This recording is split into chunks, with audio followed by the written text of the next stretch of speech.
блочного типа, и такие неудобные там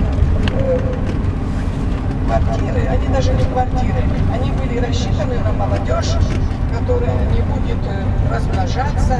И вот когда зашла первый раз, меня это очень удивило, неудобные постройки, то есть приедет молодые люди, будут жить, да, малосемейные, очень неудобно. Потому что мы когда-то хоронили сестру мужа, ее рано вытаскивали из этого. Еще не было той традиции, что прощаются в морге и увозят. То есть это было вот несколько лет назад. У меня было страшное впечатление осталось. Подъехала машина с крана, гроб вытащила на пол, и потом был увезли только как-то.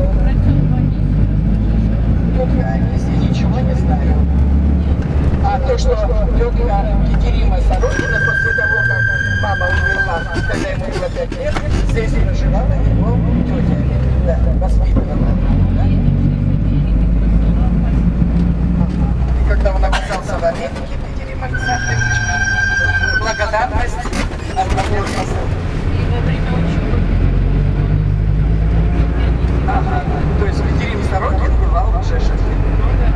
Много раз. Вот новые сведения, вот об этом тоже написано. Ну, разные истории с Жешевым связаны, вы знаете. Тоже сейчас здесь проживают часть людей, которые решили ну, работают и как-то пожились, живут отдельно, конечно, под охраной. Ну, вот они, часть работников Жешевского фанерного комбината.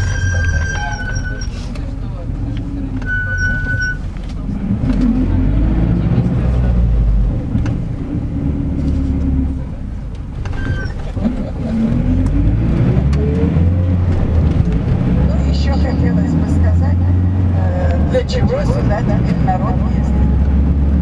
Несколько лет уже назад, наверное, все читали, здесь появился стол предсказателей. Найден был этот стол, ну, в том доме, то есть обнаружилось, что он умеет отвечать на вопросы посетителей, предсказывает, задаешь вопрос, правда, надо, чтобы ответ был да или нет. Люди ездят, несколько передач по телевидению, естественно, в газетных публикациях было. Ну, где-то в Жешеве я не была. У меня тоже было желание проверить, но я пока не попала, хотя, ну, есть. Вот. Человек бывает на форумах туризма, он даже сделал маленький стол, который возит с собой. Ну и можно, значит, собравшись группой в 5-7 человек, приехать и... Покрутить этот стол, спиритизм, что ли, опять? Качать. Он качается, он поднимает ножку и отвечает, да? Вот проверить надо. Здесь у нас лесобаза, поселок